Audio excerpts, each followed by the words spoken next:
Apa jadinya jika seorang wanita cantik telah meninggal dunia, lalu bangkit dan hidup kembali untuk menuntut keadilan terhadap seseorang yang telah menzinahinya?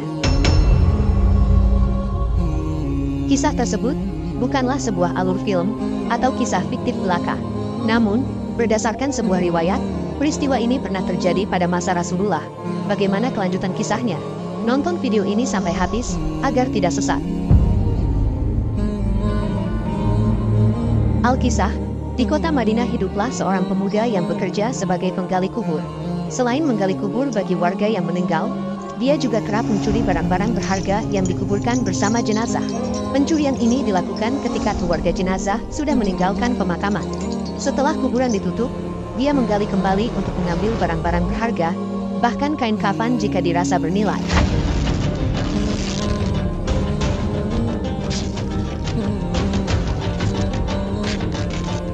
Suatu hari, seorang gadis yang terkenal sangat cantik dan solehah di Madinah meninggal dunia.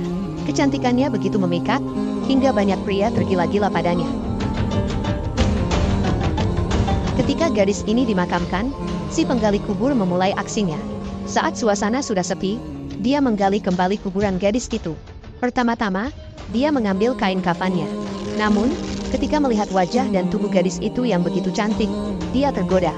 Tanpa berpikir panjang, pemuda ini melampiaskan nafsu bejatnya kepada jenazah gadis tersebut.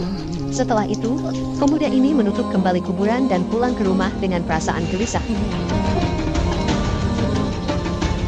Dosa besar yang baru saja dilakukannya menghantui pikirannya. Akhirnya, dia memutuskan untuk menemui Rasulullah di Madinah. Di sana, dia bertemu dengan Umar bin Khattab.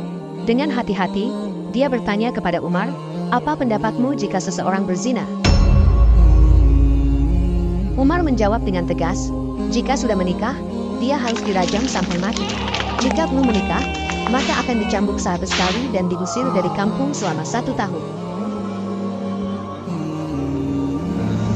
Pemuda itu bertanya lagi, "Bagaimana jika ada yang menzinahi mayat dan dia belum menikah?" Mendengar pertanyaan itu, Umar terdiam. Dengan gemetar, pemuda itu mengaku, "Wahai Umar, aku yang melakukannya. Apakah Allah masih mau mengampuni perbuatanku ini?" Tanpa berkata apa-apa, Umar cepat-cepat masuk ke dalam masjid dan menangis. Rasulullah yang melihat Umar menangis bertanya, "Apa yang membuatmu bersedih?" Umar menjawab, "Di luar ada seorang pemuda yang mengakui dosa besar dan ingin bertobat." Rasulullah memanggil pemuda itu masuk.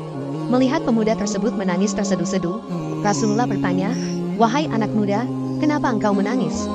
Pemuda itu menjawab, "Ya Rasulullah, dosaku terlalu besar. Aku takut Allah marah besar kepadaku." Rasulullah bertanya, "Apakah engkau telah menyekutukan Allah atau membunuh orang yang tidak bersalah?"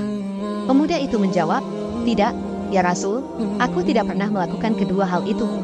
Rasulullah mencoba menghibur pemuda itu, "Ketahuilah anak muda, Allah akan mengampuni dosa-dosamu sekalipun dosamu sebesar 7 lapis langit dan bumi. Apakah dosamu sebesar Ummul Kursi?" Pemuda itu menjawab, "Bahkan lebih besar dari itu, ya Rasul." Rasulullah bertanya lagi, "Apakah dosamu sebesar Arash?" Pemuda itu menjawab sambil menangis, "Lebih besar dari itu, ya Rasul." Rasulullah bertanya, "Sebenarnya dosa apa yang kau lakukan? Coba katakan padaku." Pemuda itu menjawab dengan malu, "Aku malu untuk mengatakannya." Rasulullah berseru, "Jika tidak kau katakan, dosa itu akan tetap membebani jiwamu." Akhirnya, pemuda itu memberanikan diri untuk bercerita. "Aku telah 7 tahun bekerja sebagai penggali kubur. Suatu hari ada gadis dari kaum Ansyar yang meninggal. Kecantikannya luar biasa. Secara diam-diam kugali kembali kuburannya dan kubuka kain kafannya. Awalnya aku hanya berniat mengambil kain kafannya saja, tapi kemudian aku tak bisa menahan syahwatku. Maka kulampiaskan syahwatku itu dengan menzinahi jenazah gadis itu.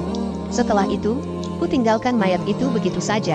Beberapa langkah setelah meninggalkan kuburan, tiba-tiba mayat itu bangkit dan berkata padaku, 'Sungguh celaka engkau, wahai pemuda. Apakah kau tak malu kepada Tuhan yang kelak akan membalasmu di hari kiamat pada saat semua orang dituntut balas? Engkau membiarkan aku dalam keadaan telanjang dan berhadas besar di hadapan Tuhanku.' Mendengar pengakuan itu, Rasulullah sangat marah. 'Wahai pemuda fasik, tempatmu memanglah pantas di neraka. Keluarlah dari sini.' Pemuda itu keluar dari masjid dengan hati hancur. Tanpa tujuan, dia berjalan tanpa arah. Sementara itu, Rasulullah mencari petunjuk dari Allah. Pemuda itu pergi menyendiri di sebuah gua di gunung, menangis dan berdoa meminta ampunan. Dia bersumpah tidak akan keluar dari gua sebelum Allah memaafkannya dan menyampaikan ampunan itu lewat Rasulullah. 40 hari kemudian, tubuh dan wajah pemuda itu berubah drastis. Selama di gua, dia hanya makan apa yang dia temukan. Dia terus berdoa, "Ya Tuhan Nabi Muhammad, Tuhan dari Nabi Adam dan Hawa, jika aku telah Kau ampuni, sampaikanlah kepada Nabi Muhammad dan para sahabatnya. Jika tidak, bakarlah aku di dunia dan bebaskan aku dari siksa di akhirat." Allah akhirnya mengutus malaikat Jibril untuk menemui Rasulullah. Jibril bertanya, "Wahai Rasulullah, apakah engkau yang menciptakan makhluk?" Rasulullah menjawab, "Allah yang menciptakan aku dan semua makhluk." Jibril berkata, "Apakah engkau yang memberi rezeki kepada mereka?" Rasulullah menjawab, "Tidak, hanya Allah yang memberi rezeki." Jibril bertanya lagi, "Apakah engkau yang menerima tobat mereka atau menghukum mereka atas dosa-dosa mereka?"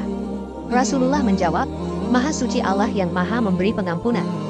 Jibril berkata, "Wahai Rasulullah, Allah berfirman, maafkanlah hambaku karena Allah telah mengampuninya." Rasulullah memanggil pemuda itu dan memberitahu bahwa Allah telah mengampuni dosa dan menerima tobatnya. Tak lama setelah itu, pemuda tersebut meninggal dunia. Allah berfirman, orang-orang yang apabila mengerjakan perbuatan keji atau menganiaya diri sendiri, mereka ingat akan Allah lalu memohon ampun terhadap dosa-dosa mereka. Dan siapa lagi yang dapat mengampuni dosa selain daripada Allah? Dan mereka tidak meneruskan perbuatan kejinya itu sedang mereka mengetahui. Ali Imran ayat 135. Semoga kisah ini bermanfaat. Yang benar datangnya dari Allah, hilaf atau keliru itu datangnya dari saya pribadi sebagai manusia biasa. Sampai ketemu di kisah-kisah seru yang penuh makna selanjutnya.